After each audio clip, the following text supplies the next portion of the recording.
இங்கே நம்ம இப்போ கோபால்பூர் வந்திருக்கோம். கோபால்பூர் வர்றதுக்கு முன்னாடி நம்ம போட்டில் இருக்கும்போது நாரதருடைய சந்நிதியை மட்டும் பார்த்தோம். நாரதரை பார்க்க முடியல, நாரதர் தண்ணிக்குள்ளார மூழ்கி இருக்கார். அதை தொடர்ந்து விஷ்ணு பாதம் அல்லது கிருஷ்ண பாதத்தை பார்த்தோம். அங்கேருந்து இங்கே இந்த மலையில் ஏறி வந்தோம்னா முதல்ல இருக்கக்கூடியது ருக்மிணியோட தாய் தந்தையர். ருக்மிணியினுடைய தந்தை பீஷ்மகர், அவருடைய தாய் சீதாமதி, அவங்கள தரிசித்தோம். இந்த பக்கம் தத்தாத்ரேயர் வழியாக போகும்போது சுற்றி வந்து மெயின் கோயில் கிருஷ்ணர் கோயில். இங்கே கிருஷ்ணர் புல்லாங்குழல் வாசித்த கோணத்தில் இருப்பார்.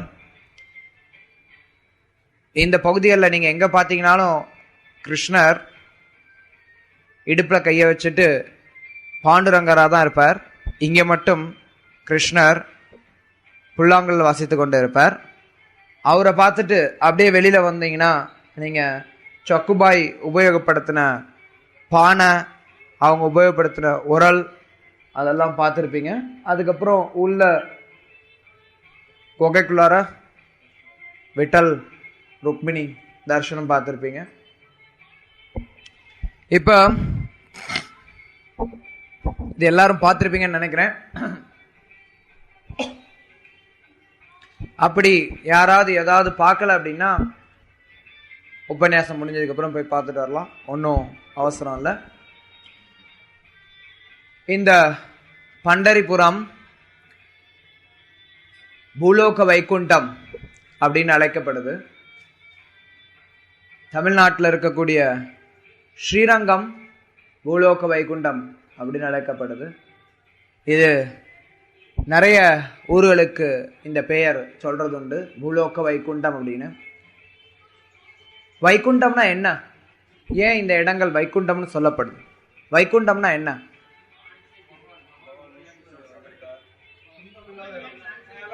துன்பம் இல்லாத ஒரு இடம், கவலை இல்லாத ஒரு இடம் வைகுண்டம். இது வந்து அதுக்கு அர்த்தம். வைகுண்டம் அப்படிங்கிற வார்த்தைக்கு அர்த்தம் துன்பம் இல்லாத, கவலைகள் இல்லாத இடம். இது பொதுவா இந்த ஜட உலகத்துக்கு அப்பாற்பட்டு இருக்கக்கூடிய ஆன்மீக உலகத்தை தான் வைகுண்டம் அப்படின்னு பொதுவா சொல்லுவோம். அதே சமயத்துல பூலோக வைகுண்டம் அப்படிங்கிற பெயர் நிறைய இடங்களுக்கு உபயோகப்படுத்தப்படுது. ஏன் அந்த இடங்களுக்கெல்லாம் உபயோகப்படுத்துறாங்க? ஏன் மற்ற இடங்களையும் பூலோக வைகுண்டம்னு சொல்றாங்க? அப்படின்னா வைகுண்டம்னா என்ன அர்த்தம்? வைகுண்டம் அப்படின்னா எந்த இடத்துல எல்லா செயல்களும் ஹரி கிருஷ்ணர் அவருக்காக செய்யப்படுதோ அந்த இடம் வைகுண்டம். அது எந்த இடமா இருந்தாலும் சரி, அது எங்க இருந்தாலும் சரி. ஏன் ஸ்ரீரங்கம் அல்லது பண்டரிபுரம் இது மாதிரி பல திவ்ய ஸ்தலங்கள் வைகுண்டம்னு அழைக்கப்படுறதுக்கு முக்கியமான காரணம், அங்க இருக்கக்கூடிய எல்லா செயல்களும் கிருஷ்ணரை திருப்திப்படுத்துறதுக்காக செய்யப்படுது. அங்க இருக்கக்கூடிய எல்லா செயல்களும் விஷ்ணுவை திருப்திப்படுத்துறதுக்காக இருக்கு. இங்க இந்த ஸ்தானத்திலையும் இந்த பண்டரிபுரத்திலையும் இருக்கக்கூடிய செயல்கள் எல்லாமே கிருஷ்ணரை திருப்திப்படுத்துறதுக்காக இருக்கக்கூடிய காரணத்தினால இந்த இடமும் பூலோக வைகுண்டம்னு சொல்லப்படுது.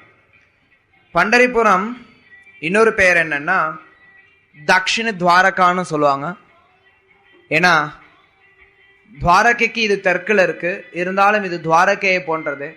கிருஷ்ணர் இங்க வந்தார், ருக்மிணி வந்துட்டாங்க, அதனால இந்த இடம் தக்ஷிண துவாரகா அப்படின்னு சொல்லப்படுது. இங்க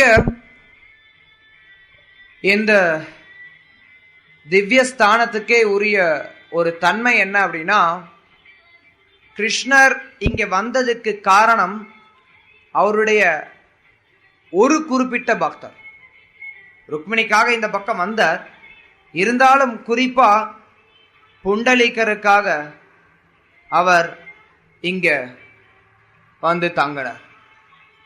இல்ல இன்னொரு விதத்துல சொல்லணும் அப்படின்னா, ஒரே ஒரு குறிப்பிட்ட பக்தருக்காக அவர் இங்க வரார், அவருக்காகவே இங்கே தங்கி இருக்கார். சும்மா வந்தது மட்டும் கிடையாது, வந்தவர் இங்கே தங்கிட்டார். கிருஷ்ணர் இங்க வந்தப்ப காலையில அயோத்தியாபதி பிரபு சொல்லிட்டு இருந்தார். கிருஷ்ணர் ஏதாவது வரம் வேணும்னு கேட்டார். நான் ஏதாவது வரம் கொடுக்குறேன்னு சொல்லி கேட்டார். ஏதாவது வரம் கேட்க சொல்லி கேட்டார். அப்ப அவர் கேட்ட வரம் நீங்க சரி இங்கே இருந்துருங்கன்னு சொல்லி கேட்டார். அந்த காரணத்தினால உடனே கிருஷ்ணர் விக்கிரகமா மாறி இங்கேயே தங்கிட்டார். இன்னொரு இதே ஸ்தல புராணத்தை இன்னொரு விளக்கம் என்னன்னா, அவர் கேட்கும்போது 2 வரம் கேட்டார். ஒரு வரம் இங்கேயே தங்கிடணுங்கிறது. இன்னொரு வரம் என்னன்னா, உங்களுடைய விருந்தாவன லீலையை நான் பார்க்கணும்னு கேட்டார். ஸோ இங்கேயே தங்கணும்னு கேட்டதுக்காக பண்டரிபுரத்துல அங்கேயே தங்கிட்டார். விருந்தாவன லீலையை நான் ஒரே இடத்துல காட்ட முடியாது. ஏன்னா நான் இங்க தங்கினேன் அப்படின்னா நான் இங்க ஒரு ராஜா, நான் இங்க துவாரகா ஸ்தானத்துல தான் காட்ட முடியும். ஒரு ஐஸ்வர்ய சுபாவத்தோட தான் இப்போ காட்ட முடியும். என்ன விருந்தாவன ரூபத்துல நீ பார்க்கணும் அப்படின்னா அதுக்கு கொஞ்சம் தூரம் தான் போகணும்னு சொல்லிட்டு கிருஷ்ணர் பண்டரிபுரத்துல இருந்து இங்க கோபால்பூர் இங்க தன்னுடைய விருந்தாவன லீலையை காட்டினார். விருந்தாவன லீலை அப்படின்னாலும் குறிப்பா அவருடைய பசுக்களை பராமரிக்கக்கூடிய ஒரு லீலையை கிருஷ்ணர் இங்க நடத்தி காட்டினார். இங்க கிருஷ்ணர் மாடுகளை மேய்த்து கொண்டு வருவார். தன்னுடைய பசுக்களோடையும் கோபர் நண்பர்களோடையும் எல்லாரையும் கூட இங்க போவார். நம்ம இப்ப இருக்கக்கூடிய இந்த சின்ன குன்று, இந்த பகுதியில தோன்றி இருக்கக்கூடிய விருந்தாவனத்தினுடைய கோவர்தன மலை இது. நம்ம இப்ப இந்த கோபால்பூர் மேல இருக்கக்கூடியது இது கோவர்தன மலைக்கு ஒப்பிடப்படுது.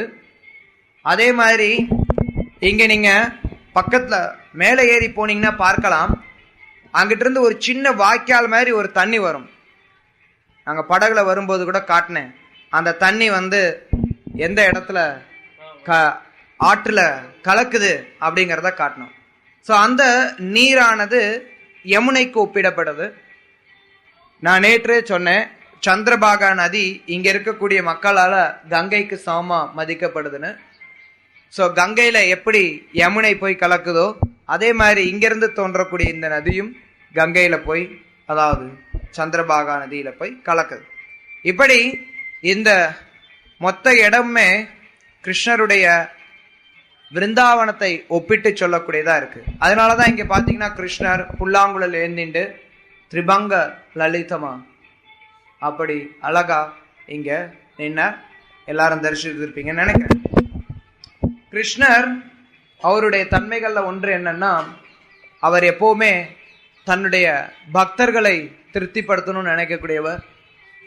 பக்தனுடைய எண்ணம் கிருஷ்ணரை திருப்திப்படுத்தணும்னு. ஆனா கிருஷ்ணருக்கும் ஏதாவது ஒரு எண்ணம் இருக்கணும்.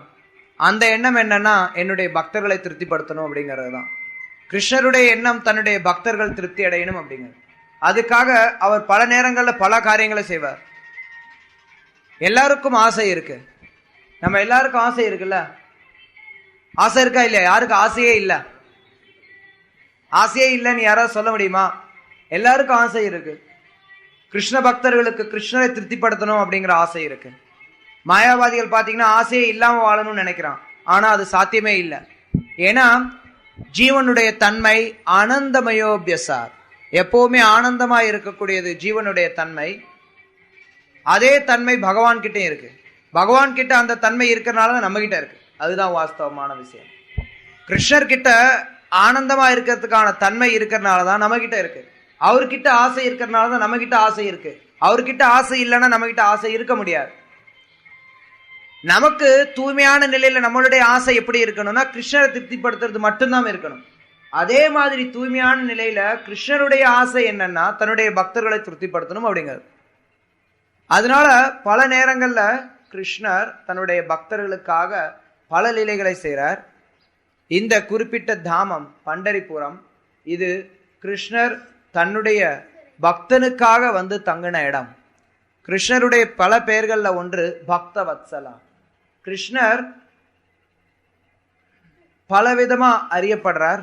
அதுல முக்கியமா பக்த வத்சலா அப்படின்னு அவருடைய பக்தர்கள் அவரை கூப்பிடும்போது அதுல கிருஷ்ணர் ரொம்ப சந்தோஷப்படுறார்.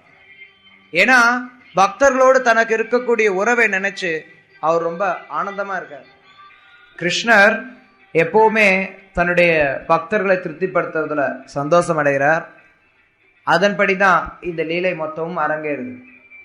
நிறைய பேர் பண்டரிபுரத்துல இருக்கக்கூடிய கிருஷ்ணருடைய இந்த குறிப்பிட்ட லீலைய தவறா புரிந்து கொள்றது வழக்கம்.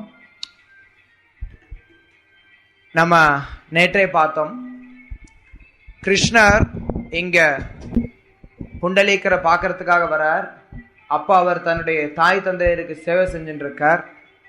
கிருஷ்ணருக்கு ஒரு செங்கலை கொடுத்து இங்க நில்லுங்க அப்படின்னு சொல்லி சொல்றார். கிருஷ்ணர் அங்க நிக்கிறார், அங்கேயே நிக்கிறார். இத நிறைய பேர் அடிக்கடி மேற்கோள் காட்டி சொல்றது உண்டு. தாய் தந்தையருக்கு சேவை பண்றதுதான் இப்ப முக்கியம், கிருஷ்ணருக்கே சேவை பண்றதோட தாய் தந்தையருக்கு சேவை பண்றதுதான் முக்கியம் அப்படின்னு சொல்லி ஒரு சிலர் சொல்றது உண்டு. அது அவங்களுடைய அறிவு பற்றாக்குறையை காட்டுது. கிருஷ்ணருடைய லீலைகளை நம்மளுடைய சாதாரண விஷயங்களுக்கு ஒப்பிட முடியாது. கிருஷ்ண பக்தர்கள் கிட்ட கிருஷ்ணர் எப்படி உறவு கொள்ளணும்னு நினைக்கிறாரோ அது மாதிரி உறவு கொள்றதுக்கு அவருக்கு பூர்ண அங்கீகாரம் இருக்கு. அவருடைய லீலைகளுக்கு நம்மளுடைய பௌதிகமான விளக்கத்தை கொடுக்க வேண்டிய அவசியம் கிடையாது. அவர் எந்த விதத்துல தன்னுடைய பக்தர்களோட உறவு கொள்ளணும்னு நினைக்கிறாரோ அந்த விதத்துல அவர் உறவு கொள்றார். அதுல நம்மளுடைய விதிமுறைகள் எல்லாம் நம்ம கொண்டு வரக்கூடாது. கிருஷ்ணர் இங்க புண்டலீகருடைய விருப்பத்தின் பேர்ல கோபால்பூர்ல கோபாலரா வரார். கிருஷ்ணர் தன்னுடைய விருந்தாவன லீலையெல்லாம் மேலோட்டமா முடிச்சுட்டா கூட அந்த காலகட்டத்துல கூட அவர் இங்க பக்தருக்காக தோன்றார்.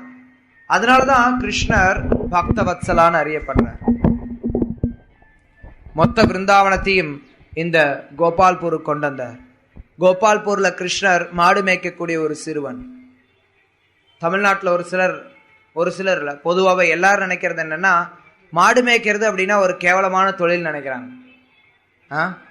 சின்ன வயசுலாம் சொல்லுவாங்க பசங்க கிட்ட, ஏய் நீ ஒழுங்கா படிக்கணும், படிக்கல அப்படின்னா மாடு மேய்க்க அனுப்பிடுவோம் அப்படின்னு.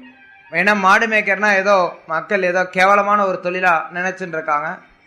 சமீப காலத்துல இந்த தொழில் புரட்சி, அந்த புரட்சி, இந்த புரட்சின்னு சொல்லி ஏதேதோ பண்ணி மக்களை மூளையை கழுவி வச்சிருக்கிறாங்க.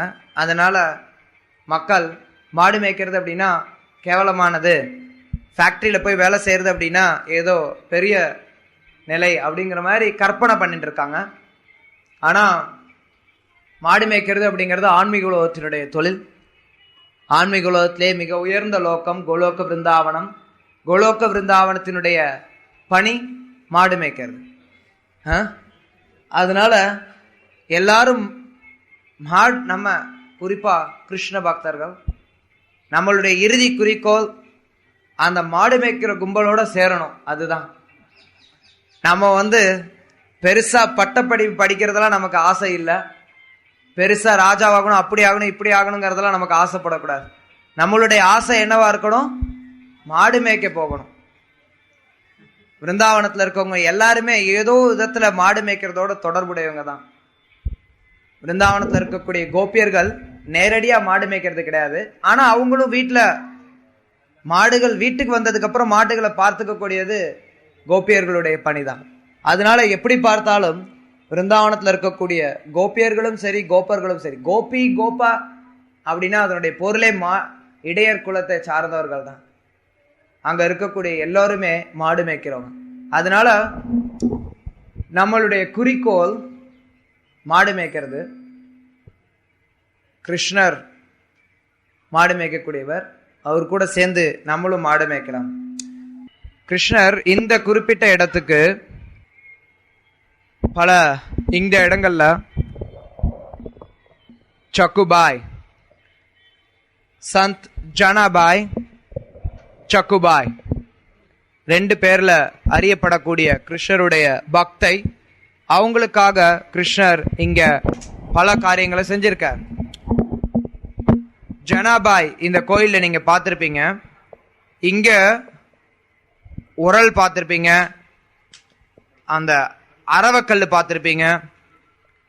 இதெல்லாம் கிருஷ்ணரும் சேர்ந்து சக்குபாயோட இணைந்து அவரும் ஒரு பக்கம் உரல்ல சுத்துவார், இன்னொரு பக்கம் பானையில அவர் ஏதாவது உதவி பண்ணுவார். அங்க ஒரு சில படங்கள்லாம் இருந்துக்கும், நீங்க கவனிச்சிருந்திருக்கலாம். கிருஷ்ணர் சக்குபாய்க்காக தண்ணி கொண்டு வருவார், அவங்களுக்காக சாணி அள்ளிட்டு வருவார் வரட்டி தட்டுறதுக்கு. இப்படி கிருஷ்ணர் சக்குபாய்க்கு சேவை பண்ணுவார். அவங்க பக்தியினுடைய அந்த உயர்ந்த நிலையில இருந்த காரணத்தினால கிருஷ்ணர் அவங்க கூட அப்படி பழகிறார். அவருடைய இயற்கையான தன்மை அது, சுபாவம் அது. ஒவ்வொருத்தருக்கும் ஜீவனுக்கும் ஒரு சுபாவம் இருக்கிற மாதிரி கிருஷ்ணருக்கும் நித்திய சுபாவம் இருக்கு. ஜீவேரே ஸ்வரூப ஹோய் கிருஷ்ணரே நித்திய தாஸ். ஜீவனுடைய சொரூபம் கிருஷ்ணருக்கு நித்தியமா தாசனா இருக்கிறது. கிருஷ்ணருடைய நித்தியமான சொரூபம் எல்லா ஜீவன்களுக்கும் எஜமானரா இருக்கிறது. அதே சமயத்துல கிருஷ்ணர் தன்னுடைய எஜமானத்துவத்தை அவர் வேற விதத்துல வெளிக்காட்டுறார். அவர் எவ்வளவு எளிமையா தன்னுடைய பக்தர் தன்னை வழிபட்டாலும் அதை ஏற்றுக்கொள்றதுக்கு தயாரா இருக்கார். அவர் எதிர்பார்க்கிறது பக்தி மட்டுமே. தூய்மையான பக்தியை மட்டும் கிருஷ்ணர் எதிர்பார்க்கிறார். கலப்படமான பக்தியை அவர் எதிர்பார்க்கிறது கிடையாது, அவர் ஏற்றுக்கொள்றது கிடையாது. பத்ரம் புஷ்பம் ஃபலம் தோயம் யோமே பக்தியா பிரயச்சதி ததகம் பக்தி பகிர்த்தம் அஸ்னாமி பிரியதாத்மனா. பிரியத்தோட யார் ஒருத்தர் பக்தியோட எனக்கு ஒரு பூவோ இலையோ பழமோ நீரோ அளித்தால் அதை நான் ஏற்றுக்கொள்றேங்கிற கிருஷ்ணர் ஹஸ்தினாபுரத்துக்கு போனப்ப துரியோதனனுடைய மிகப்பெரிய விருந்த அவர் வேண்டான்னு சொல்லிட்டார். ஆனா விதுரர் வீட்டுல போய் விதுரருடைய மனைவி ஒரு வாழைப்பழத்தை உரிச்சு பிரேமையில வாழைப்பழ தோலை கொடுக்குறாங்க. ஆனா அதை கூட சாப்பிட்றதுக்கு கிருஷ்ணர் தயாரா இருக்கார். கிருஷ்ணரை பொறுத்த வரைக்கும் அவர் எதிர்பார்க்கிறது பக்தியை தான். யார் ஒருத்தர் கிட்ட பக்தி இருக்கோ அந்த நபர்கள் கிட்ட கிருஷ்ணர் தன்னை ஒப்படைக்கிறதுக்கு தயாரா இருக்கார். அதனாலதான் அடிக்கடி நம்ம சொல்றதுண்டு, கிருஷ்ணர் கிட்ட போய் புக்தி முக்தி வேண்டணும் அப்படின்னா கொடுத்துருவார். ஆனா பக்தி அவ்வளவு எளிமையா கொடுக்க மாட்டார். புக்தி முக்தி இந்த ரெண்டும் தான் பொதுவா மக்கள் கடவுளை அணுகும் போது கேட்கறதுக்கு வராங்க. யாரும் பக்தியை கேட்கறதுக்காக வர்றதில்லை. பெரும்பாலான நபர்கள் கேட்கறது புக்தியும் முக்தியும். புக்தி அப்படின்னா பௌதிக வாழ்க்கையில இருக்கக்கூடிய இன்பம், முக்தி அப்படின்னா பௌதிக வாழ்க்கையிலிருந்து விடுதலை. இந்த ரெண்டை எதிர்பார்த்து தான் இந்த உலகத்தில் இருக்கக்கூடியவங்க நிறைய பேர் கிருஷ்ணர் அணுகிறதுக்கு வராங்க. கிருஷ்ணர் சொல்றார் கீதையில, சதுர்விதா பஜந்தே மாம் ஜனா சுக்ருத்தினோ அர்ஜுனா ஆர்த்தோ ஜிக்ஞாசு அர்த்தார்த்தி ஞானீச்ச பரதர்ஷப. இதுல ரெண்டு தரப்பினர் பாத்தீங்கன்னா, அதாவது ஆர்த்தோ ஆர்த்தார்த்தி, இவங்க ரெண்டு பேரும் அதாவது செல்வத்தை விரும்பக்கூடியவங்க, துன்பத்துல இருக்கவங்க, இவங்க ரெண்டு பேரும் கிருஷ்ணனை எதுக்காக அணுகிறாங்க அப்படின்னா புக்திக்காக அணுகிறாங்க. இந்த ஜட உலகத்துல சந்தோஷமா இருக்கிறதுக்காக அணுகிறாங்க. ஜிக்ஞாசுக்கு எந்த ஒரு கருத்தும் கிடையாது, அவனுக்கு முக்தியை பற்றிய அறிவு கிடையாது. இருந்தாலும் அவனுக்கு இந்த ஜட உலக வாழ்க்கை குறித்து ஒரு கேள்விகள் அவன் கேட்கக்கூடியவனா இருக்கான். ஞானியானவன் இந்த ஜட உலக வாழ்க்கையிலிருந்து விடுதலை பெறணும்னு நினைக்கிறான். இந்த காரணத்துக்காக இவங்க ரெண்டு பேரும் அணுகிறாங்க. ஏறக்குறைய அவங்களுடைய அணுகுதல் முக்தியை நோக்கியதுன்னு நம்ம சொல்லலாம். ஆனா கிருஷ்ணர் கிட்ட பக்தியை எதிர்பார்த்து வரணும். பெரும்பாலும் வரக்கூடியவங்க இந்த 4 பிரிவினர்களா இருப்பாங்க. அதுலயும் குறிப்பா கலியுகத்துல அர்த்தார்த்தி தான். ஆனா அந்த நிலையில இருந்து புக்தி முக்தி ரெண்டையும், புக்தி முக்தி சித்தி காமி, இந்த 3 சித்தியும் இதோட சேர்த்துப்பாங்க. சில நேரங்கள்ல வரும்போது சித்திக்கு ஆசைப்படுறது, நான் இந்த மாதிரி சக்தியுடையவன் ஆகணும், அப்படி சக்தியுடையவன் ஆகணும் அப்படின்னு எதிர்பார்க்கிறது. இது எல்லாவற்றையும் தவிர்த்து தூய்மையான பக்தியை ஒருத்தர் செய்யும் போது கிருஷ்ணர் அத்தகைய நபர்கிட்ட தன்னையே ஒப்படைக்கிறது தயாரா இருக்காரு. அதைத்தான் இங்க நம்ம பண்டரிபுரத்துல குறிப்பா நம்ம பார்க்கலாம். புண்டரிக்கர் அப்படிங்கிற அந்த ஒரு பக்தருக்காக அவர் அங்கேயே தங்குறார் அப்படின்னா அவர் எத்தகைய பக்தியுடையவரா இருப்பார். அவருடைய பக்தி அவ்வளவு சாதாரணமானது கிடையாது. அவர் ஏதோ அவங்க அப்பா அம்மாவுக்கு வேலை செஞ்சுட்டு இருந்தாரு, அவர் நிக்க சொல்ல நின்றுட்டாரு, அவர் கிருஷ்ணருக்கு வேலை செய்யறதோட அவங்க அப்பா அம்மாவுக்கு வேலை செய்யறது அவருக்கு ரொம்ப பெருசு அப்படிலாம் நம்ம நினைச்சிடக்கூடாது. அவருடைய தாய் தந்தையரும் மிகச்சிறந்த பக்தர்கள், வைஷ்ணவர்கள். அவங்க வைஷ்ணவர்களா இருந்தாங்க. காலையில அயோத்தியா பத்தி பிரபு விளக்கமா சொன்னார். அவங்க கண்ணு குருடாய் இருந்தது.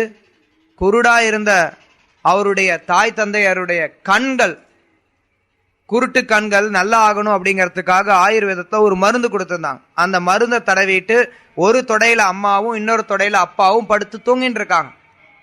அப்படி உறங்கிட்டு இருக்கவங்க கண் விழிக்க கூடாது. கண் விழிச்சாங்கன்னா மருந்து வேலை செய்யாது.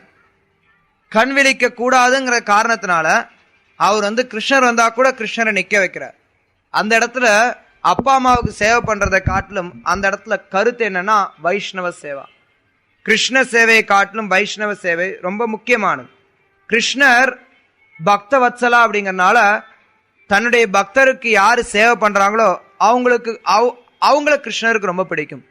கிருஷ்ணர் சொல்றார் ஸ்ரீமத் பாகவதத்துல, அதாவது நாராயணர், அகம் பக்த பராதீனோ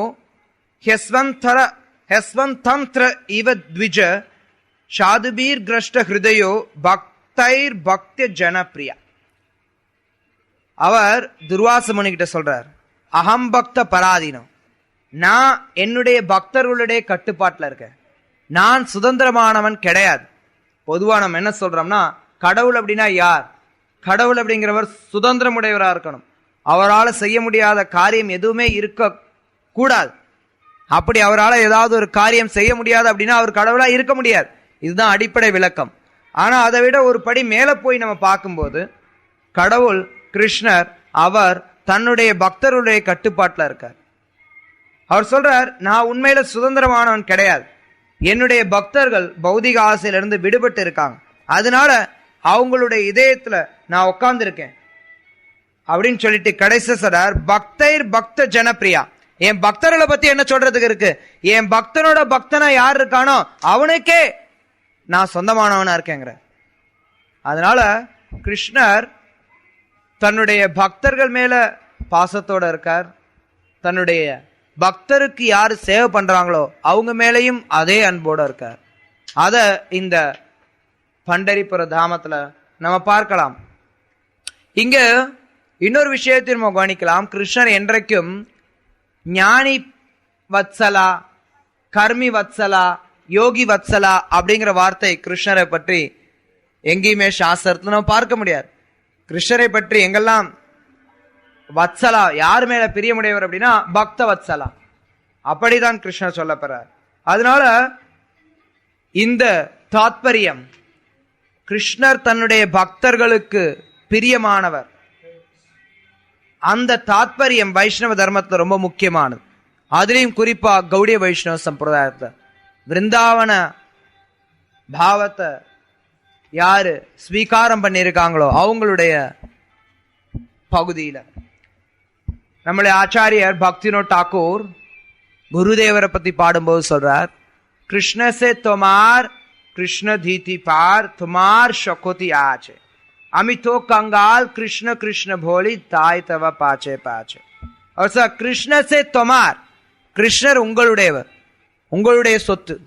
நீங்க விரும்பினா கிருஷ்ணரை யாருக்கு வேணாலும் கொடுக்கலாம். நீங்க நினைச்சா கிருஷ்ணரை இந்தா வச்சுக்கோன்னு சொல்லி யாருக்கு வேணாலும் கொடுத்துன்னு போயிட்டே இருக்கலாம். அது யார் ஒருத்தர் சுத்த பக்தியில இருக்காங்களோ அவங்களுடைய கட்டுப்பாட்டுல கிருஷ்ணர் இருக்க. துமாரா ஹிருதய சதா கோவிந்த விஸ்ரான் கோவிந்த கோஹேனா மோரா வைஷ்ணவ பரான். நரோத்தம் தாஸ் டாக்கூர் பாரு, துமார ஹிருதய சதா கோவிந்த விஸ்ரான், வைஷ்ணவர்களுடைய இதயத்துல சதா சர்வகாலமும் கோவிந்தன் வீட்டில் இருக்கான். கோவிந்த கொஹேனா மோரா வைஷ்ணவ பரான். ஆனா கோவிந்தன் என்ன சொல்றார் அப்படின்னா, என்னுடைய இதயத்தை எப்பவும் வைஷ்ணவர்கள் இருக்காங்கன்னு சொல்றார். அதனால நம்ம இந்த தாத்பரியத்தை முற்றிலுமா புரிஞ்சுக்கணும். கிருஷ்ணர் உண்மையில பூரண சுதந்திரம் உடையவர், அதுல எந்த சந்தேகமும் கிடையாது. அதே சமயத்துல அவர் தன்னுடைய பக்தருடைய அன்புக்கும் கட்டுப்பட்டு இருக்கார்.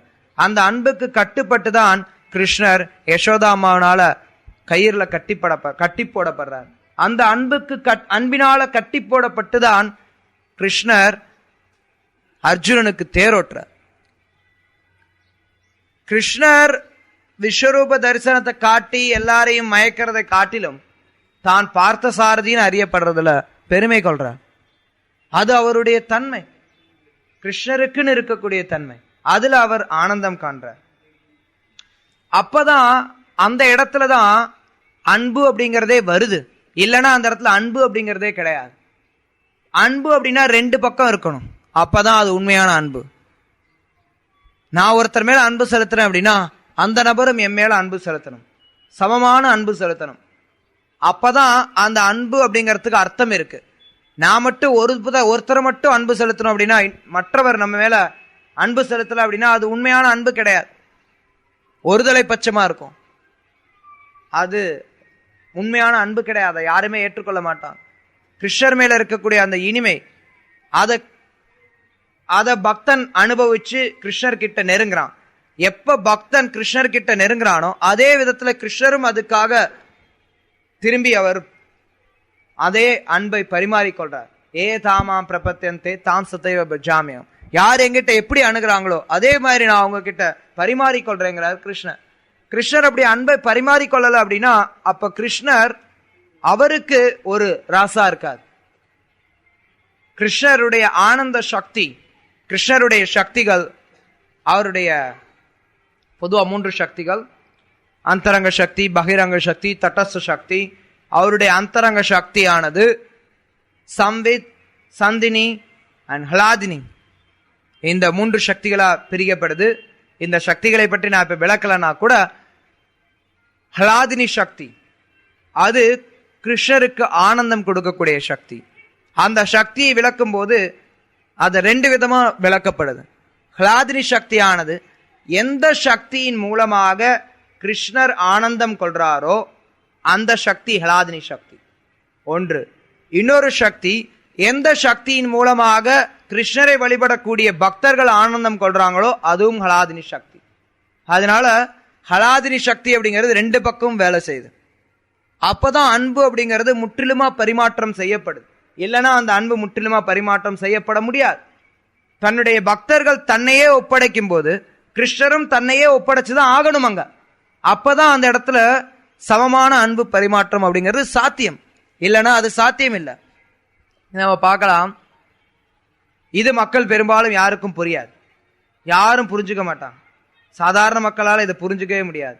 எப்படி கிருஷ்ணர் தன்னையே ஒப்படைக்கிறார், அவர் பெரியவர், அவர்கிட்ட போய் இவங்க ஏதாவது கொடுத்தா அவர் பெருசா ஏதாவது கொடுக்கணும், அவர் எப்படி தன்னையே எப்படி ஒப்படைக்கிறார்? யார் தன்னையே ஒப்படைக்கிறாங்களோ அவங்க கிட்ட மறுபடியும் தன்னையே ஒப்படைக்கிறது தான் பகவானுடைய தன்மை. எல்லாருக்கும் தெரியும் சுதாமருடைய லீலை, குஷேலன் சுதாமர். அதுல நிறைய பேர் நினைக்கிறது என்னன்னா, கை நிறைய ஒரு பிடி அவர் அவள் கொண்டு வந்தார், அந்த அவளை வாங்கிட்டு கிருஷ்ணர் வந்து அவ்வளவு பெரிய மாளிகை கொடுத்தார், கிருஷ்ணர் எவ்வளவு பெரிய கருணை வாய்ந்தவர் எப்படின்னு சொல்லி சொல்லுவாங்க. வாஸ்தவம் தான், இல்லைன்னு சொல்லல. மக்கள் என்ன நினைப்பாங்க, அதனால கிருஷ்ணர் கோயிலுக்கு வரும்போது எவ்வளவுதான் லட்சமா பணம் இருந்தா கூட ஒரு பிடி அவள் கொண்டு வருவான். அவன் என்ன நினைப்புனா, அவள் கொடுத்த சுதாமருக்கு கிருஷ்ணர் அவ்வளவு கொடுத்தார், நான் வந்து அதே அவ்வளவு கொடுத்தா எனக்கும் அவ்வளவு கிடைக்கும், அந்த மாதிரி கணக்கு போட்டு வருவாங்க. ஆனா வைஷ்ணவ ஆச்சாரியர்கள் அந்த லீலையில சொல்லக்கூடிய கருத்து என்னன்னா, சுதாமர் கிருஷ்ணருக்கு தன்னுடைய சொத்தை மீறி கொடுத்தார். நல்லா கவனிக்கணும், சுதாமர் கிட்ட அந்த அவள் கூட கிடையாது அவங்க வீட்டுல. அவர் அந்த அளவுக்கு ஏழ்மை நிலையில இருந்தார். அவர்கிட்ட இருந்தது எதுவுமே கிடையாது. எதை கொண்டு போய் அவர் கொடுப்பார்? அவர்கிட்ட இருந்து கொடுக்கறதுக்கு எதுவுமே கிடையாது. அதனால பக்கத்துல போய் கடன் வாங்கிட்டு வந்து கொடுத்தாரு. அவள் கடன் வாங்கிட்டு வந்து வெளியில போய் பிக்ஷா வாங்கிட்டு வந்து கொடுத்தார். அதனால கிருஷ்ணர் உண்மையில அந்த இடத்துல அவரால் அதே சமநிலையில அன்பை பரிமாறிக்கொள்ள முடியல. ஏன்னா சமநிலையில பரிமாறணும்னா கிருஷ்ணர் வெளியில எங்கேயாவது போய் கடன் வாங்கிட்டு வந்து கொடுக்கணும். கிருஷ்ணர் எங்க போய் கடன் வாங்கிட்டு வர்றதுக்கு அவர்கிட்ட அந்த மாதிரி ஒரு எண்ணமே கிடையாது. அவரை தாண்டி ஏதாவது வெளியில இருக்கா அப்படின்னா கிடையாது. அதனால கிருஷ்ணர் ரொம்ப சங்கடப்படுறார், அவர் வருத்தப்படுறார். என்னால என்னுடைய பக்தனுக்கு சமமா அவன் என்னுடைய பக்தன் என் மேல எந்த அளவுக்கு அன்பு செலுத்துறானோ அந்த அளவுக்கு என்னுடைய பக்தன் மேல எனக்கு அன்பு செலுத்த முடியலையேன்னு கிருஷ்ணர் வெக்கப்படுறார். அந்த வெக்கத்தினாலதான் அவங்க சுதாமர் வந்த போது அவர்கிட்ட அவர் கண்ணு முன்னாடியே கொடுக்க வேண்டியதை கொடுக்காம கண்ணு முன்னாடி கொடுக்கறதுக்கு வெக்கப்பட்டுட்டு அவர் போனதுக்கு அப்புறம் பின்னாடி அவர் வீட்டுக்கு போகும்போது பெரிய மாளிகைகள் கொடுக்கிறார். ஏன்னா கிருஷ்ணர் என்னால என்னுடைய பக்தனுக்கு சமமா அன்பை பரிமாற முடியல அப்படின்னு அந்த இடத்துல உணர்றார். இத கிருஷ்ணர் நேரடியா கோபியர்கள் கிட்ட சொல்றார். எல்லாரும் கேட்டிருப்பீங்க. கிருஷ்ணர் கோபியர்கள்ட்ட சொல்றார், நீங்க எனக்கு செஞ்சிருக்கக்கூடிய பக்திக்கு என்னால எதுவுமே செய்ய முடியாது, வாய்ப்பே இல்லை, இந்த அன்பை என்னால திருப்பி செலுத்த முடியாது. கிருஷ்ணர் பக்த வத்சலா, பக்தர்கள் ரொம்ப பிரியமானவங்க. பக்தர்கள் ஆனா அவங்களுடைய தகுதிக்கு மீறி போறாங்க. அவங்களுடைய தன்மைக்கு மீறி தங்களை ஒப்படைக்கிறாங்க. கிருஷ்ணரால் அவருடைய தன்மைக்கு மீறி எதுவுமே செய்யறதுக்கு இல்ல. அதனால அவர் நினைக்கிறார், என்னால கோபியருடைய அன்பை திருப்பி செலுத்த முடியல அப்படின்னு. இதே விஷயத்தை தான் நம்ம ராமாயணத்தை கூட பார்க்கலாம். ஸ்ரீராமர் அவர் ஆஞ்சநேயர்கிட்ட சொல்றார், நீ எனக்கு செஞ்சிருக்கக்கூடிய சேவைக்கு என்னால என்ன பண்றதுனே தெரியல, நான் அதை எப்படி திருப்பி செலுத்துறேன்னு தெரியல, அதனால என்னால செய்யக்கூடியது ஒன்ன நான் ஆலிங்கனம் பண்ணிக்கிறேன்னு சொல்லிட்டு அவரு ஆஞ்சநேயரை அரவணைப்பார். நிறைய இடங்கள்ல நீங்க இந்த படத்தை பார்க்கலாம். ராமாயணத்துல ஸ்ரீராமர் ஆஞ்சநேயர் ஆலிங்கனம் செய்யக்கூடியது ஒரு முக்கியமான ஒரு தருணம் பக்தர்களுக்கு. பொதுவா ராமாயணம் அப்படின்னா ராமாயணத்தினுடைய முக்கியமான முக்கியமான தருணங்கள் என்னன்னு காலையில் அயோத்தி சொல்லிட்டு இருந்தார். ராமர் பிறந்தார், சீதையை கடத்திட்டு போனாங்க, ராவணனை கொன்னாங்க, ராமர் பட்டாபிஷேகம், அவ்வளவுதான். இதுதான் முக்கியமான தருணங்களா நினைக்கிறாங்க. ஆனா பக்தி ரச தத்துவத்தின் படி பார்த்தீங்க அப்படின்னா ஸ்ரீராமர் ஆஞ்சநேயரை ஆலிங்கனம் செய்யறதுங்கிறது ஒரு முக்கியமான ஒரு தருணம். அதே யோசிச்சு பாருங்க, ஸ்ரீராமர் ஆஞ்சநேயரை ஒரே ஒரு முறை ஆலிங்கனம் செய்யறதுனால ராமர் சொல்றார் அந்த இடத்துல, நீ செய்யக்கூடிய பக்தி என்னால திருப்பி செலுத்த முடியல, அதனால நான் உன்னை ஆலிங்கனம் செய்யறேங்கிறார். அதாவது கிருஷ்ணர் ஒருத்தர் ஆலிங்கனம் செய்யறார் அப்படின்னா அது அவ்வளவு பெரிய நிலை. நாம போய் கிருஷ்ணரை கட்டி பிடிச்சிட்டு வந்துடலாம். இன்னைக்கு கூட அந்த குகைக்குள்ளார போனோம்னா கிருஷ்ணரை கட்டி பிடிச்சிட்டு வந்துடலாம். இங்க பண்டரிபுரத்துல அது வழக்கம். இப்பதான் கூட்டம் அதிகமாயிட்டதுனால தலையை மட்டும்தான், பாதத்துல மட்டும்தான் வைக்க விடுறாங்க அந்த கோயில்ல. ஆனா முன்னாடிலாம் கிருஷ்ணரை ஆலிங்கனம் பண்றதுக்கு விடுவாங்க. ராமாயணம் ராமலீலைகள்ல ஸ்ரீராமர் ஆஞ்சநேயரை ஆலிங்கனம் செய்யறது அப்படிங்கிறது அவ்வளவு பெரிய உயர்ந்த விஷயமா இருக்கு. ஆனா பாருங்க, கிருஷ்ணலீலையில கிருஷ்ணர் தினமும் கோபியர்களை ஆலிங்கனம் செய்யறார். அப்ப கிருஷ்ணரால ஒரு முறை ஆலிங்கனம் செய்யப்படுறதுக்கு ஒருத்தருக்கு அவ்வளவு தகுதிகள் தேவை அப்படிங்கறத ராமாயணத்துல இருந்து நம்ம தெரிஞ்சுக்கிறோம்னா, அப்ப கோபியர்கள் கிருஷ்ணருக்கு செய்திருக்கக்கூடிய சேவை எந்த அளவுக்கு அவரை திருப்திப்படுத்தி இருக்கும், அதை நம்மளால கணக்கிடவே முடியாது. யார் தனக்கு சேவை செய்யறாங்களோ அவங்களுக்கு அதற்கு உகந்த அளவுல திருப்பி செலுத்துறதுக்கு கிருஷ்ணர் முயற்சி பண்றார். அது அவருடைய தன்மை. அப்பதான் அந்த இடத்துல முற்றிலும் நெருக்கமான ஒரு பந்தம் உருவெடுக்க முடியும். சைத்தன்ய மகாபிரபு இந்த உலகத்துல தோன்றதுக்கும் அடிப்படை காரணம் அதுதான்.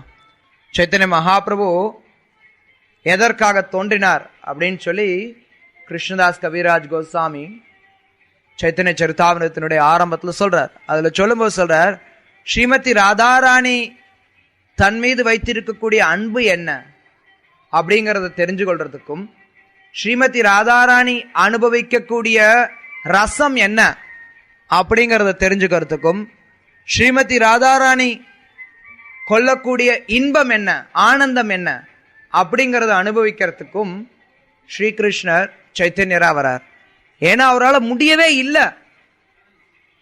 கிருஷ்ணர் பார்க்கிறார், நான் ராதையோட இருக்கும்போது ஆனந்தம் கொள்றேன், ஆனா நான் கொள்ளக்கூடிய ஆனந்தத்தை காட்டிலும் ஸ்ரீமதி ராதாராணி இன்னும் அதிகமான ஆனந்தம் கொள்றாங்க. எப்படி அது? அதை தெரிஞ்சுக்கிறதுக்காகத்தான் கிருஷ்ணர் சைத்தன்யரா வரார்.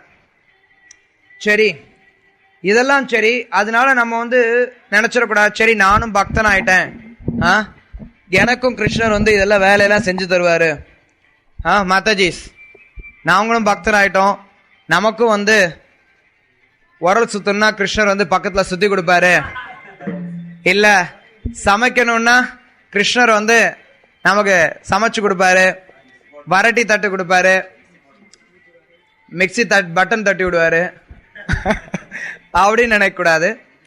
அதே மாதிரி பிரபுஸ் நினைக்க கூடாது, நம்ம என்ன வேணாலும் நம்மளுடைய வீட்டு காரியத்தை செஞ்சுட்டு இருக்கலாம், கிருஷ்ணரை நம்ம வாசல்ல நிக்க வைக்கலாம். புண்டரீகருக்காக நின்னாரே, எனக்காகவும் கொஞ்சம் நிக்கட்டுமே.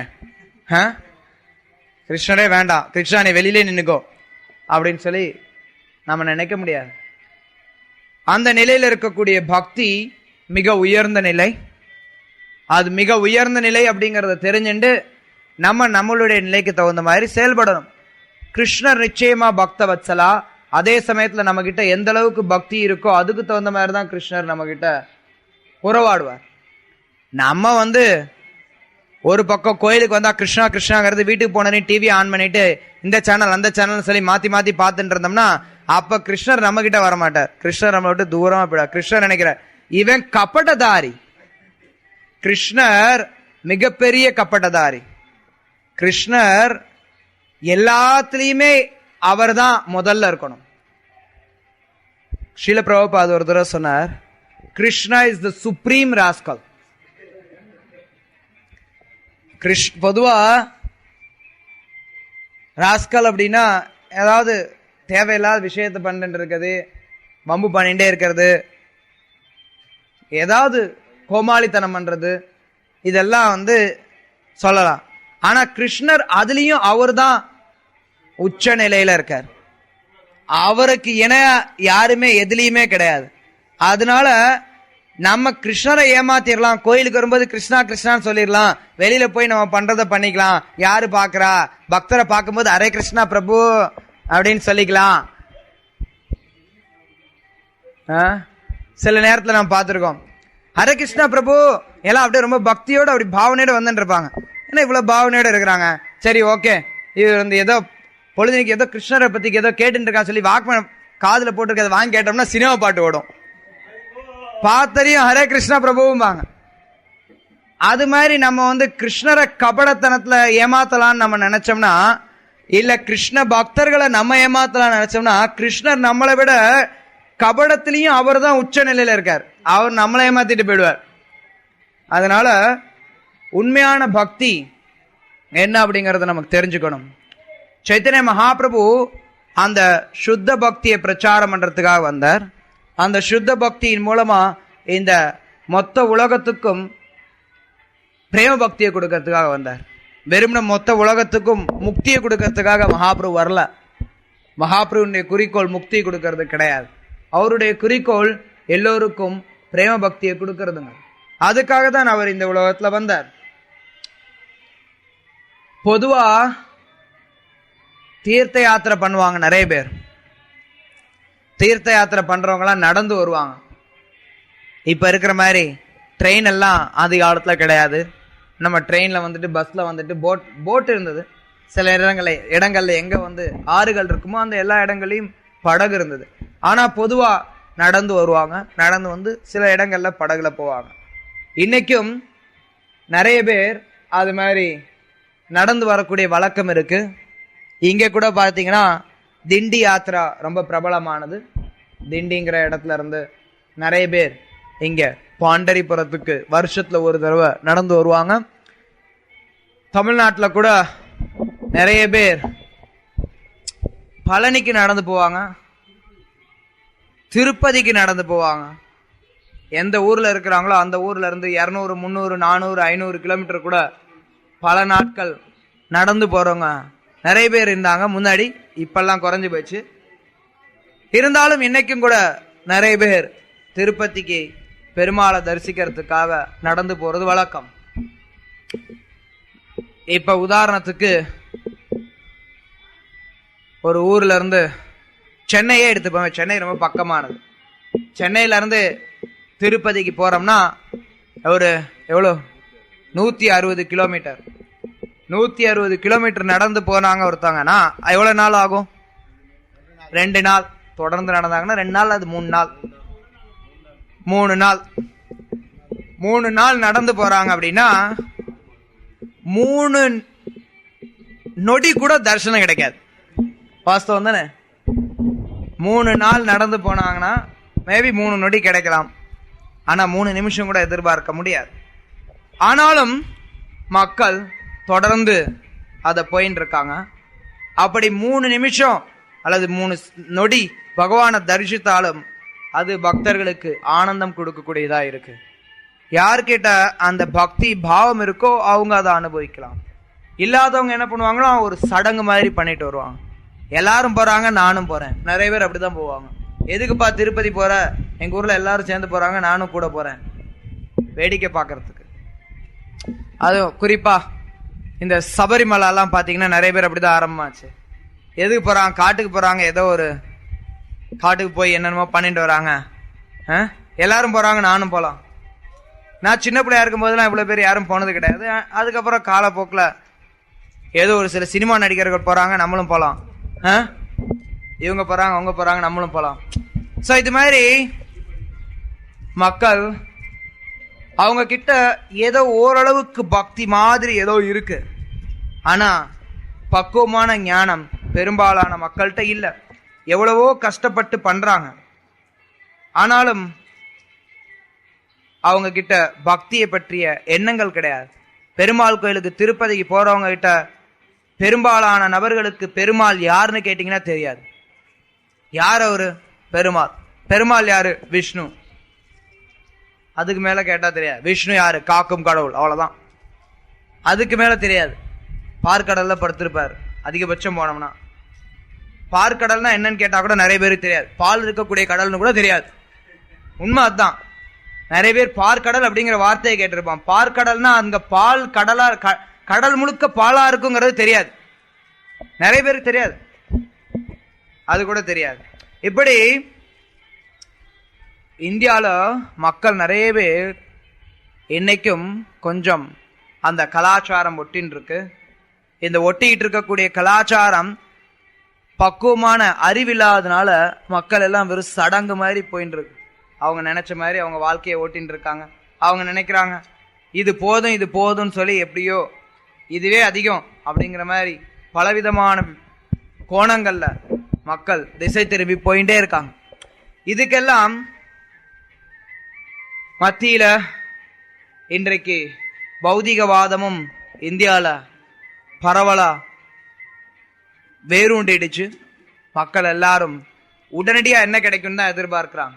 எல்லாமே உடனடியா வேணும், எல்லாமே இன்ஸ்டன்ட் தான். இன்னைக்கு coffee, instant coffee, instant tea, instant சுவிட்ச் பட்டன் டெக்னாலஜி தான் இன்னைக்கு. எல்லாமே அழுத்துனா உடனே வரணும். ஃபாஸ்ட் ஃபுட் எல்லாமே எனக்கு பட்டன்ல வேணும். டிவி வேணும், சரி அந்த டிவிக்கு ஒரு ரிமோட் வேணும், இல்லைன்னா யாரும் டிவி பார்க்கறது இல்லை. அதை யாரு போய் அங்க போய் அழுத்தின்னு இருக்கா? இங்கேருந்து எந்திரிச்சு போய் அங்க அழுத்தணுமா? எல்லாமே பட்டன்ல வேணும். இப்படி சோம்பேறிகளா மக்கள் இருக்கிறதுனால யாருக்கும் பொதுவா இந்த எதுக்கு கோயிலுக்கு வர்றான், பக்தியில பின்னாடி இருக்கக்கூடிய தாத்பரியங்கள் என்ன, இத புரிஞ்சுக்கிறதுக்கான ஆர்வம் அதிகமா கிடையாது. இருந்தாலும் இன்னைக்கும் இந்தியாவில் இந்த கலாச்சாரம் ஓரளவுக்கு இருக்கு. இங்க கூட பாக்குறோம், பாண்டரகான்னு கேசட் போட்டு விற்கிறாங்க. இது இந்த கேசட் போட்டு விற்கிறாங்க அப்படின்னா இங்க வரக்கூடிய மக்கள் அவங்களுக்கு ஏதோ பாண்டரங்கர் மேல கொஞ்சம் பிரியம் இருக்கு, அவங்க வாங்குவாங்க அப்படிங்கிற எண்ணத்துல தான் அவன் கேசட் போட்டு விற்கிறான். அதே சமயத்துல இங்க இன்னொன்னு என்னன்னா, அந்த வெறும்ன கேசட் போட்டு விற்கிறது கிடையாது. அதுக்கு கொஞ்சம் மியூசிக் போட்டு அது பாடுறதுக்கு யாராவது ஒரு நல்ல பாடகியை பிடிச்சு அத கொஞ்சம் அப்படி சினிமா மாதிரி கொடுத்து அத ஒரு பொழுதுபோக்கு மாதிரி மக்களுக்கு காட்டி அத ஒரு பொழுதுபோக்கு மாதிரி மக்கள் கிட்ட வைக்கும்போது மக்கள் அதுல ஆர்வம் காட்டுறாங்க. உண்மையில பார்த்தோம்னா இங்க சுத்த பக்தி அப்படிங்கிறதுக்காக யாரும் கேசட் வாங்குறது கிடையாது. அவங்களுக்கு தெரிஞ்சது அவங்களுக்கு அது மூலமா கொஞ்சம் புலன் இன்பம் வேணும். பக்தி கொஞ்சம், பக்தி ஒரு 0.5%, 99.5% புலன் இன்பம், இப்படி இருக்காங்க. எதுவும் இங்க மகாராஷ்டிராலாம் பாத்தீங்கன்னா மக்கள் நிறைய பேர் இன்னும் அந்த கலாச்சாரம் ஒட்டின்னு இருக்கிறதுனால நிறைய நேரங்கள்ல அவங்களுக்கு நிறைய நம்பிக்கைகள் உண்டு சாதுக்கள் மேலெல்லாம். நான் போன தடவை பன்றிபுரம் வந்திருந்தப்ப சும்மா நம்ம கோயில்ல ஒரு பக்கம் நடந்து வந்துட்டு இருந்தேன். கோயிலுக்கு பக்கத்துல அந்த பக்கம் ஒரு அம்மா பார்த்துச்சு. ஒரு 40-45 வயசு இருக்கும். ஒரு அம்மா பார்த்துச்சு, யாரு என்னாரெல்லாம் தெரியாது. கபால்னு காலில் விழுந்துருச்சு. கபால்னு விழுந்துட்டு கும்பிட்டுட்டு போகுது. ஏன்னா ஒருத்தவங்க அவங்கள பொறுத்த லால் கப்படா வாலா, யாரு சிகப்பு சட்டை யாரு காவி போட்டிருக்காங்களோ அவங்க எல்லாரையும் பார்த்தா அவங்க காலில் விழுந்துட்டோம்னா நம்மளோட பாவம்லாம் அவங்களுக்கு போயிடும். என்னச்சுமா அவங்க எல்லாருக்கும் தெரியும், நம்ம பாவம்லாம் அவங்களுக்கு போயிடும், நமக்கு நல்ல நம்ம விடுதலை அடைஞ்சிடலாம். அந்த ஒரு நம்பிக்கை இருக்கு. ஆனா சாதுனா என்னங்கிற அடையாளம்லாம் அவங்களுக்கு தெரியாது. அவங்கள பொறுத்தளவு இன்னும் சொல்ல போனா இந்த பக்கம் இன்னும் துல்லியமான அடையாளம் என்னன்னா வெறும் காவி மட்டும் கிடையாது. காவியோட சேர்ந்து ஒரு கொஞ்சம் தாடி இருக்கணும், கையில ஒரு சொம்பு இருக்கணும். கையில ஒரு சொம்பு, கொஞ்சம் தாடி, கைத்தடி, அப்புறம் ஒரு கழுத்துல நிறைய சுத்தி நிறைய பெருசு பெருசா ஏதாவது கழுத்துல ஏதாவது போட்டுக்கிட்டோம்னா அவ்வளவுதான் சாது. ஏன்னா அவங்களுக்கு சாதுன்னா எந்த ஒரு ஐடியாவும் கிடையாது. அதனால எல்லாரும் சாதுதான். சோ இந்த பண்பாடு இருக்கு, அறிவு இல்லை. இது எல்லா இடத்துலயும் பாக்குறோம், இங்க மட்டும் இல்ல, நம்ம ஊர்லயும் பாக்குறோம். நிறைய இடங்கள், நிறைய மக்கள் எல்லா இடங்களும் போறாங்க. அங்க இன்னைக்கும் அந்த பண்பாடு இருக்கு. இன்னைக்கும் பெரிய பெரிய கோயில் இருக்கு, நிறைய மக்கள் போறாங்க. திருப்பதிக்கு போறவங்க எல்லாம் ஏறக்குறைய 100% மக்கள் எதுக்கு போறாங்கன்னு எல்லாருக்கும் தெரியும். எதுக்கு போறாங்க? திருப்பதிக்கு எதுக்கு போறாங்க? வியாபாரத்துக்கு போறாங்க. கிருஷ்ணர்கிட்ட பக்திக்கு யாரும் போறதில்ல. இருப்பாங்க, பக்திக்கு போறவங்களும் இருக்காங்க, ரொம்ப ரொம்ப குறைவு, ரொம்ப ரொம்ப ரொம்ப ரொம்ப குறைவு. பெரும்பாலான மக்கள் வியாபாரத்துக்கு தான் போறாங்க. அதே மாதிரி அங்க இருக்கக்கூடிய, அங்கன்னு மட்டும் இல்ல, பல இடங்கள்ல இருக்கக்கூடிய வைஷ்ணவர்கள் கூட அவங்களும் அதே மாதிரி தான் பிரச்சாரமும் பண்றாங்க. நீங்க பாத்தீங்கன்னா நிறைய வைஷ்ணவ கோயில்கள்லயே போனா கூட அங்க இருக்கக்கூடிய பூஜாரிகளோ அங்க இருக்கக்கூடியவங்களோ என்ன சொல்லுவாங்க, நீங்க பாருங்க, இங்க உட்காருங்க, உங்களுக்கு இந்த சித்தி கிடைக்கும், அந்த பிராப்தி கிடைக்கும், இது கிடைக்கும், அது கிடைக்கும். மக்களுக்கு சுத்த பக்தியை கொடுக்கணும், கிருஷ்ணர் மேல அன்பு செலுத்தணும் அப்படிங்கறத சொல்லி தரது ரொம்ப ரொம்ப ரொம்ப ரொம்ப குறைவான மக்கள் தான். ஸ்ரீல பிரபுபாத் இந்த இஸ்கான் இயக்கத்தை மக்களுக்கு உண்மையான பக்தியை சொல்லித்தரத்துக்காக தொடங்கினார். அந்த உண்மையான பக்தியை சொல்லித்தரதின் மூலமா நம்மளுடைய இயக்கமானது மற்ற இயக்கங்கள்ல இருந்து முற்றிலும் வேறுபட்டது. சுத்த பக்தி அந்யாபிலாசித்த சூன்யம் ஞான கர்மாதினாவிருத்தம் அனுகூலியேன கிருஷ்ணானுசீலனம் பக்தி ரூத்தமா. இதுதான் சுத்த பக்தி. சுத்த பக்தி ஹரே கிருஷ்ணா இயக்கத்துல பங்கு கொள்றது அப்படின்னா வெறும்ன 16 மாலை ஜபம் பண்றது, 4 கட்டுப்பாட்டு தீர்மைகளை கடைபிடிக்கிறது மட்டும் கிடையாது. அது கண்டிப்பா அவசியம், அது அடிப்படை நிலை. ஆனா அதுக்கு அடுத்து நம்ம முன்னேறணும் அப்படின்னா இதர வித பௌதிக ஆசைகள் எதுவுமே அங்க இருக்கக்கூடாது. அந்த நிலை நம்மளுடைய குறிக்கோளாவது இருக்கணும். அந்த நிலைக்காக நம்ம முயற்சி செய்து கொண்டே இருக்கணும். நம்ம அதுல தோல்வி அடையலாம், நம்ம கிட்ட பல பிரச்சனைகள் இருக்கலாம், அனர்த்தங்கள் இருக்கலாம். ஆனாலும் சுத்த பக்தி மட்டுமே நம்மளுடைய குறிக்கோளா இருக்கணும். அந்த சுத்த பக்திக்காக மட்டுமே ஸ்ரீல பிரபுபாதர் இந்த இயக்கத்தை ஆரம்பிச்சார். அதுக்காக தான் சைத்தன்ய மகாபிரபு இந்த உலகத்தை அவதாரம் பண்ணார். சைத்தன்ய மகாபிரபு நமக்கு சும்மா காசு பணம் கொடுக்கறதுக்கோ இல்ல வேற மக்களுக்கு சித்திகளை கொடுக்கறதுக்கோ இந்த உலகத்தை வரல. மகாபிரபு வந்ததனுடைய குறிக்கோள் மக்கள் எல்லாருக்கும் பிரேமையை கொடுக்கறதுக்காக. பிரேமை அப்படின்னா கிருஷ்ணன் மேல இருக்கக்கூடிய களங்கமற்ற அன்பு. அந்த களங்கமற்ற அன்பு அப்படிங்கிறது சும்மா நம்ம ஏனோ தானோன்னு பக்தி பண்ணோம்னா வராது. எத்தனை ஜென்மத்துக்கு பக்தி பண்ணாலும் வராது. கோடான கோடி வருஷங்கள் ஒருத்தர் ஹரே கிருஷ்ணா ஹரே கிருஷ்ண கிருஷ்ண கிருஷ்ண ஹரே ஹரே ஹரே ராம ராம ராம ஹரே ஹரே அப்படின்னு ஜெபம் பண்ணிட்டு இருந்தா கூட அவங்களுக்கு பிரேம பக்தி வராது. அவங்க பௌதிக ஆசைகளை ஒரு பக்கம் வளர்த்து கொண்டே இருந்தாங்கன்னா. ஸ்ரீல பக்திசான் சர் டாக்கூர் ஒரு உதாரணம் கொடுப்பார். ஒருத்தன் படகுல கடக்கணும் அப்படின்னா துடுப்பு போட்டா நதியை கடக்கணும். நதியை படகு மூலமா கடக்கணும் அப்படின்னா துடுப்பு போட்டா கடக்கலாம். துடுப்பு போட போட படகு முன்னேக்கி போகும். ஆனா அதே சமயத்துல உள்ள நங்கூரம் இருந்ததுன்னா எவ்வளவுதான் துடுப்பு போட்டாலும் அந்த படகு முன்ன போகாது. அது மாதிரி பௌதிக ஆசைகள் அப்படிங்கிற நங்கூரம் இருந்ததுன்னா கிருஷ்ணரை நோக்கி போகக்கூடிய அந்த படகு முன்னோக்கி போகாது. அதனாலதான் நம்மளுடைய இந்த இயக்கம் சுத்த பக்தியை பிரச்சாரம் செய்யறதுக்காக இருக்கு. இத ஸ்ரீல பிரபுபாதருடைய புத்தகங்களை படிக்கிறதின் மூலமா நம்ம தெரிஞ்சுக்கலாம். நம்ம இதை புரிஞ்சு கொள்றது ரொம்ப அவசியம். இல்லைன்னா மக்கள் கிட்ட நிறைய தவறான எண்ணங்கள் இருக்கு, அதோட சேர்ந்து நம்மளும் விலகி போயிடலாம். கிருஷ்ணர் யார் அப்படிங்கறது மக்களுக்கு தெரியும். கிருஷ்ணர் மேல சும்மா ஒரு ஒரு ஒரு பிரியம் அப்படிங்கிற மாதிரி நிறைய பேர் இருப்பாங்க. எனக்கு கிருஷ்ணரை பிடிக்குங்க, நிறைய பேர் சொல்லுவாங்க எனக்கு கிருஷ்ணரை பிடிக்கும். ஏன் பிடிக்கும்? எனக்கு சும்மா கிருஷ்ணரை பிடிச்சிருக்கு, அவ்வளவுதான். ஒருத்தருக்கு முருகனை பிடிக்குங்கிற மாதிரி இன்னொருத்தருக்கு கிருஷ்ணரை பிடிக்கும். அவங்கவுங்களுக்கு இஷ்ட தேவதாங்க. எனக்கு இஷ்ட தேவதா கிருஷ்ணர், எனக்கு இஷ்ட தேவதா பெருமாள். வெறும் இஷ்ட தேவதாவா இருந்து பிரயோஜனம் கிடையாது. யார் கிருஷ்ணர் அப்படிங்கறது தெரிஞ்சிருக்கணும். இல்லைன்னா கிருஷ்ணரை பற்றிய கருத்து நிறைய பேருக்கு கிடையாது. அந்த பக்தியை முழுமையா வளர்த்து கொள்ள முடியாது. நிறைய பேர் கிருஷ்ணரை தங்களுடைய ஜாதிக்காரில் ஒருத்தரா சேர்த்துருவாங்க. நாங்களும் யாதவருங்க, அதுல அவங்க பெருமை அடைஞ்சுப்பாங்க. கிருஷ்ணரை அவங்களுடைய ஜாதிக்குள்ளார போட்டுறதுனால. கிருஷ்ணர் முழுமுதற் கடவுள், எல்லோருக்கும் சொந்தமானவர்.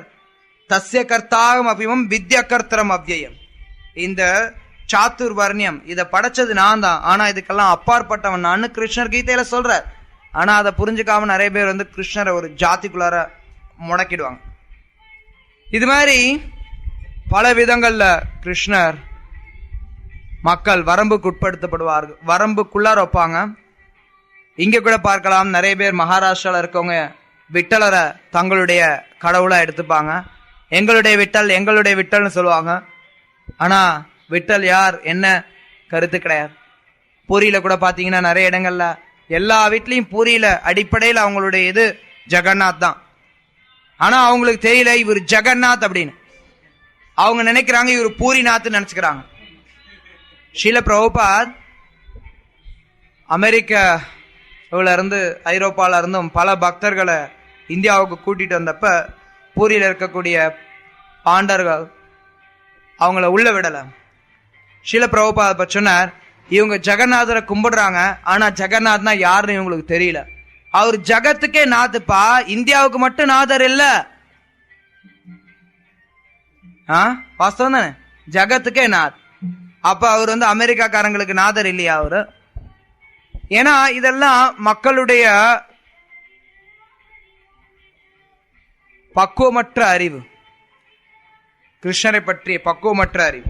அதனாலதான் நம்ம கிருஷ்ண பக்தியை பிரச்சாரம் பண்ணணும்.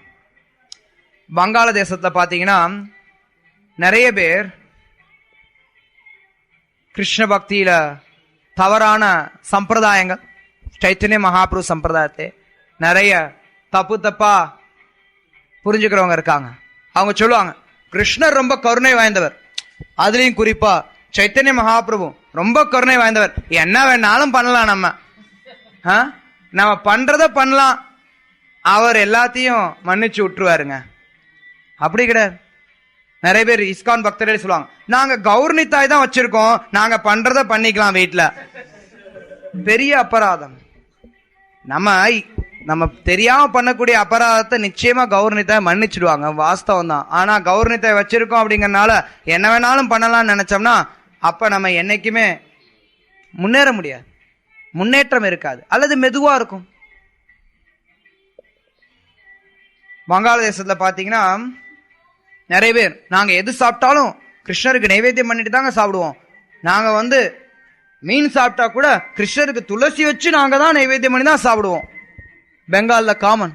அவங்க சொல்லுவாங்க, அவங்கள பொறுத்தளவு மீன் அப்படிங்கிறது ஒரு பழம், கங்கா பல்பாங்க, கங்கையினுடைய பழங்க இது. கங்கையில இருந்து முளைக்கக்கூடிய பழமா அது. அதனால மீன் சாப்பிடலாம் அப்படின்னு சொல்லி கிருஷ்ணருக்கு துளசி வச்சு நைவேத்தியம் பண்ணக்கூடிய அப்ப சம்பிரதாயங்கள் நிறைய இருக்கு. இன்னும் ஒரு சிலர் பாத்தீங்கன்னா கிருஷ்ணருக்கு நாங்க சுத்தமா பண்ணுவோம், நாங்க வேற இடத்துல சமைச்சு எல்லாமே சாப்பிடுவோம். மீன் சாப்பிடுறது வெளியில சாப்பிடுவோம். நம்ம ஊர்ல கூட பார்க்கலாம், குறிப்பா தமிழ்நாட்டுல இப்ப சமீப காலங்கள்ல இருக்கக்கூடிய பிராமண சமுதாயத்தை பார்க்கலாம். நாங்க எங்க வீட்டுல நாங்க எதுவும் ஆச்சாரமா இருப்போம், வெளியில போனா நாங்க ஹோட்டல்ல வாங்கி கொஞ்சம் அது இதெல்லாம் சாப்பிடுவோங்க அப்படிம்பாங்க. கேக்கல அவன் தானே முட்டை போட்டு செய்யறான், நாங்க வாங்கி சாப்பிட்டு போங்க. யாரு கண்டா? அது முட்டை போட்டிருக்கலாம், போடாம இருக்கலாம், சரி பரவாயில்ல, முட்டை தானே, முட்டை வெஜிடேரியன் கவர்மெண்ட்ல சர்டிபிகேட் கொடுத்துட்டான். ஒரு விஷயத்த வெஜிடேரியன் நான் வெஜிடேரியன் சர்டிபிகேட் கவர்மெண்ட் காரனா கொடுக்க முடியும்? சாஸ்திரம் சொல்லணுமா, கவர்மெண்ட் காரனா சொல்லணுமா? அதனால மக்களுக்கு இதெல்லாத்தையும் சுட்டி காட்டி சுத்த பக்திய நம்ம பிரச்சாரம் பண்ணணும். அப்படி சுத்த பக்திய பிரச்சாரம் பண்ணல அப்படின்னா நம்மளுடைய இயக்கமும் ஏதோ மற்ற இயக்கங்கள் போல ஆயிடும் காலப்போக்கில். அதனால நம்ம இந்த பக்தி தொண்டு அப்படிங்கிறத மக்களுக்கு தெளிவா எடுத்து சொல்றது அவசியம். பக்தி அப்படிங்கிறது பார்ட் டைம் ஜாப் கிடையாது. பக்தி அப்படிங்கிறது ஃபுல் டைம். எல்லாருக்குமே அது ஃபுல் டைம். நிறைய பேர் சொல்லுவாங்க, நீங்கெல்லாம் ஃபுல் டைம் டிவோட்டி ப்ரோ, நாங்கெல்லாம் part time devotee. Part time டிவோட்டின்னு எதுவுமே கிடையாது, யாருக்கும் கிடையாது. யாரும் பார்ட் டைமா டிவோட்டியா இருக்க முடியாது. டிவோட்டி அப்படின்னாலே ஃபுல் டைம் தான், முழு நேரமும் பக்தரா தான் இருக்கணும். நீங்க வேலை செய்யறாலும் சரி, நீங்க அப்பயும் நீங்க பக்தரா தான் இருக்கணும். என்ன காரியத்தை செஞ்சாலும் அந்த நேரத்துல கிருஷ்ணருடைய ஸ்மரணை உங்ககிட்ட இருக்கணும், அப்பதான் நீங்க பக்தர்.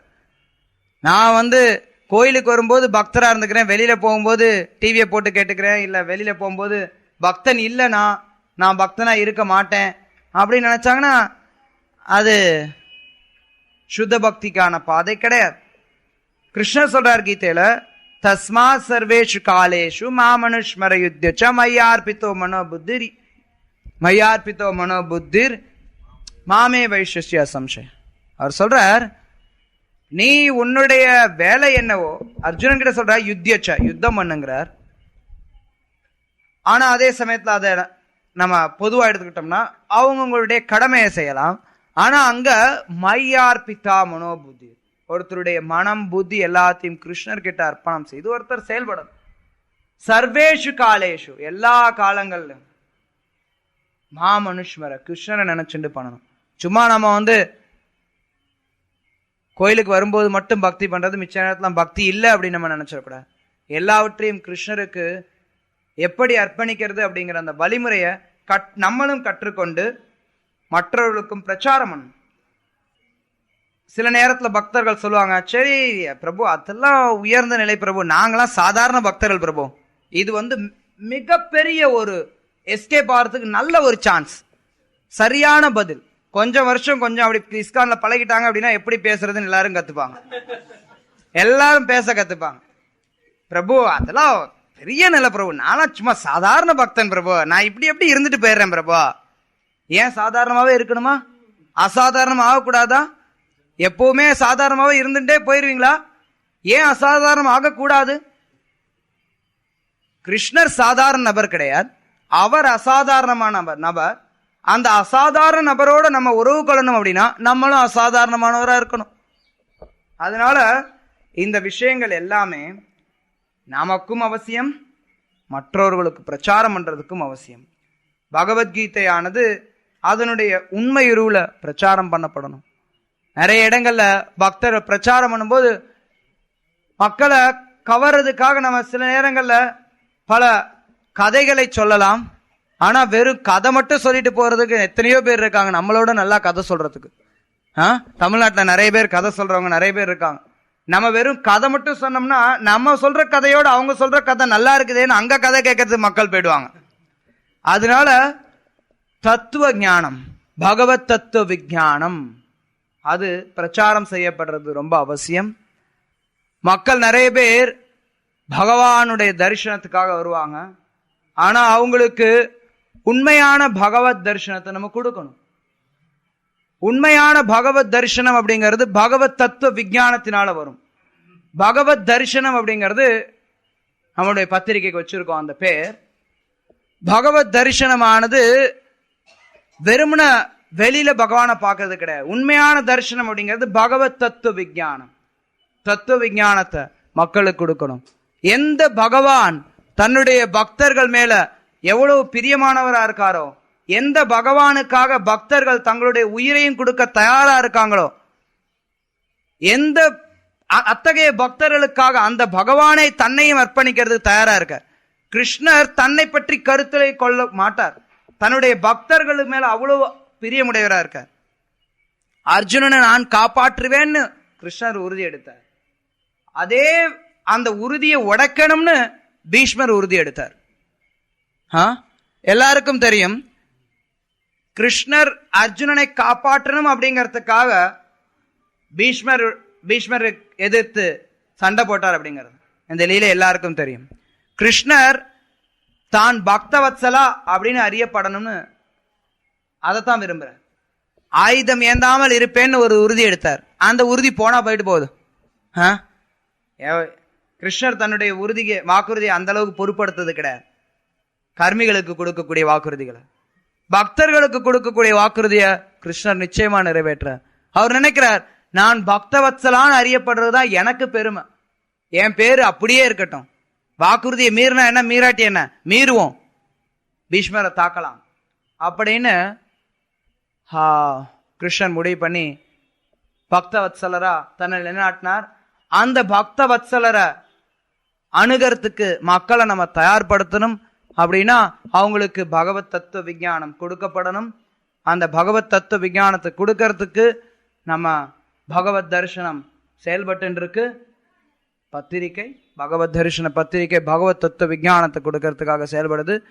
எத்தனையோ பத்திரிகைகள் இருந்தாலும் நம்மளுடைய பத்திரிகைகள் மற்றவற்றிலிருந்து வேறுபட்டது. காரணம் பகவத் தத்துவ விஞ்ஞானம். எவ்வளவோ பத்திரிகைகள் மக்களை சென்டிமெண்டலா அந்த கோயிலுக்கு போகலாம், இந்த கோயிலுக்கு போகலாம், இந்த பரிகாரம் கிடைக்கும், அந்த பரிகாரம் கிடைக்கும், இப்படி லிஸ்ட் போட்டு மக்களுக்கு சொல்லி கொடுத்துட்டு இருப்பாங்க. நம்மளுடைய பத்திரிகை வேறுபட்டது. இந்த பகவத் தத்துவ விஞ்ஞானம் மக்கள் கிட்ட எடுத்து சொல்ல வேண்டியது நம்ம ஒவ்வொருத்தருடைய பணி. யாரோ சென்னையில 7C வாசன் தெருல உட்கார்ந்து இருக்கிறவங்க அதுக்கு வேலை செய்யறாங்க, நம்ம ஒன்றும் பண்ண தேவையில்லைன்னு நீங்க நினைக்காதீங்க. பகவத் தத்துவ விஞ்ஞானத்தை எடுத்துரைக்கணும். चैतन्य महाप्रभु சொல்லியிருக்கார், பாரத பூமித்தே மனுஷ ஜென்ம ஹொயிலே ஜென்ம சார்த்தக கரி கர பரோபகா. யாரெல்லாம் பாரத பூமியில மனுஷ ஜென்மம் எடுத்திருக்கீங்களோ எல்லாரும் தங்களுடைய ஜென்மத்தை பக்குவம் பண்ணிட்டு மற்றவங்களுக்கும் உபகாரம் பரோபகாரமும் பண்ணும், மற்றவங்களுக்கும் உதவி செய்யணும். நீங்களும் பகவத் தரிசனம் படிங்க. அதுல இருக்கக்கூடிய விஷயங்கள் உங்களுக்கு உதவிகரமா இருக்கும்னு உதவிகரமா நிச்சயமா இருக்கும் நாங்க நம்புறோம். அது உதவிகரமா இருக்குன்னு நீங்க நினைச்சீங்க அப்படின்னா உங்களுக்கு எது நல்லதா இருக்கோ அது நிச்சயமா அடுத்தவங்களுக்கும் நல்லதுதான்.